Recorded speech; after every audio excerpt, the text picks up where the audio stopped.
नमस्कार। आज की कहानी भगवान का दंड।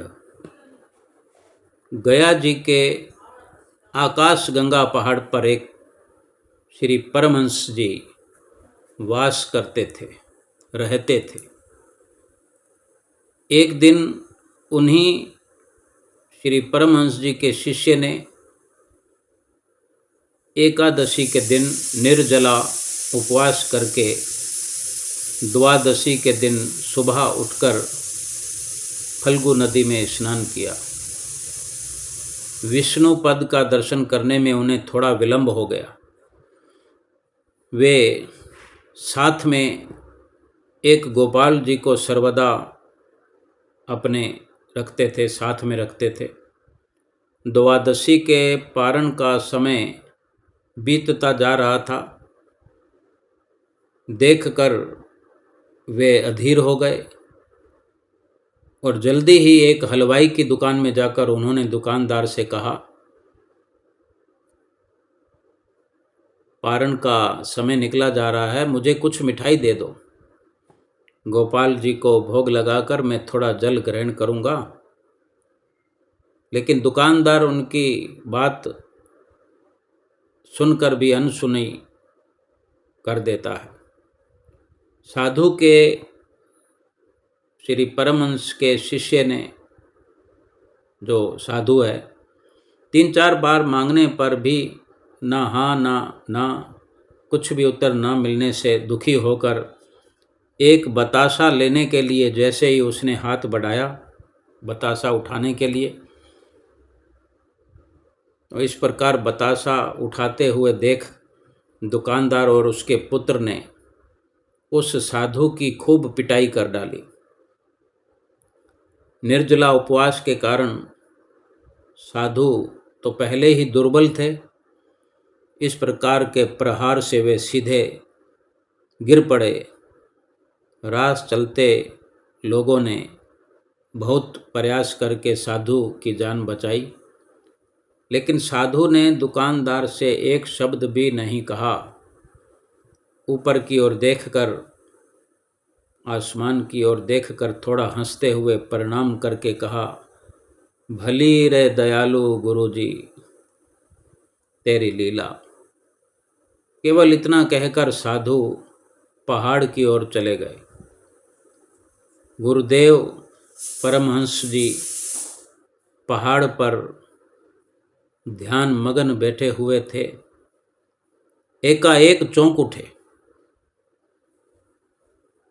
और चट्टान से नीचे कूदकर बड़ी तेज गति से गोदावरी नामक रास्ते की ओर चलने लगे।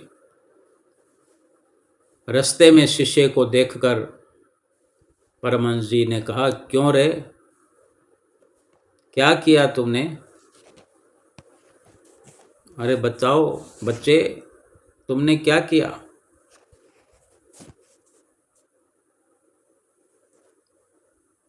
शिष्य ने कहा, उस साधु ने कहा, गुरुदेव मैंने तो कुछ नहीं किया। परमहंस जी ने कहा, बहुत किया तुमने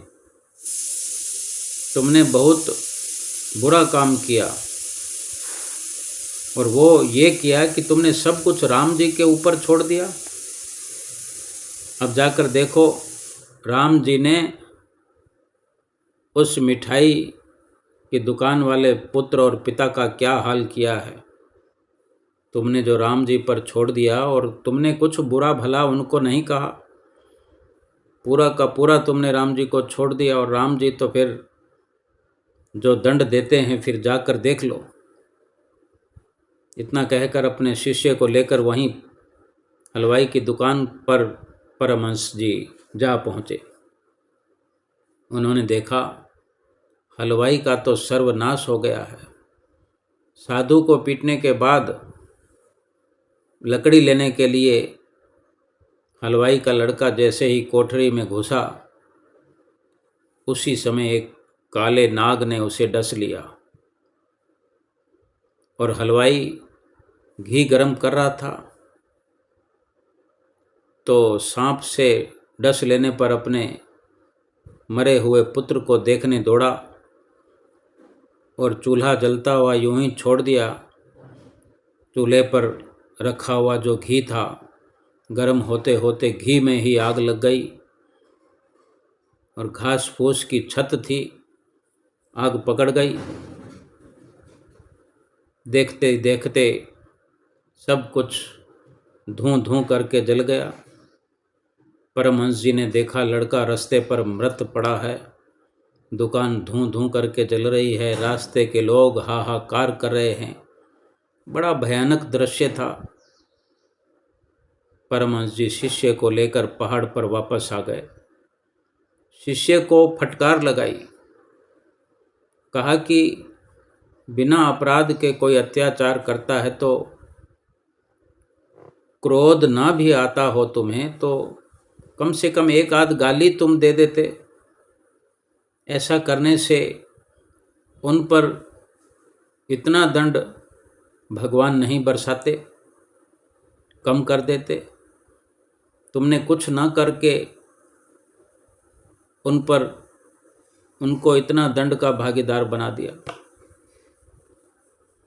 साधु के थोड़ा भी प्रतिकार करने से उस अत्याचारी की रक्षा हो जाती। परमात्मा के ऊपर सब भार छोड़ देने से परमात्मा बहुत कठोर दंड देते हैं।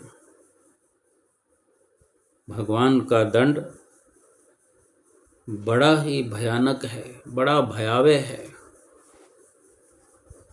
यूं तो जो धीरज धारण करते हैं, भगवान पर छोड़ देते हैं, उनको केवल भगवान का ही आसरा होता है।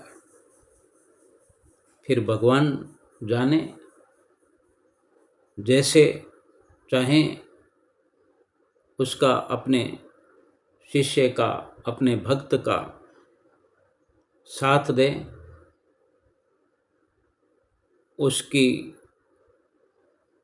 जो दुर्दशा कोई करता है भगवान के शिष्य की, फिर ये भगवान की मर्जी है किस प्रकार अपने भक्त की रक्षा करें और जुल्म करने वालों को दंड दें।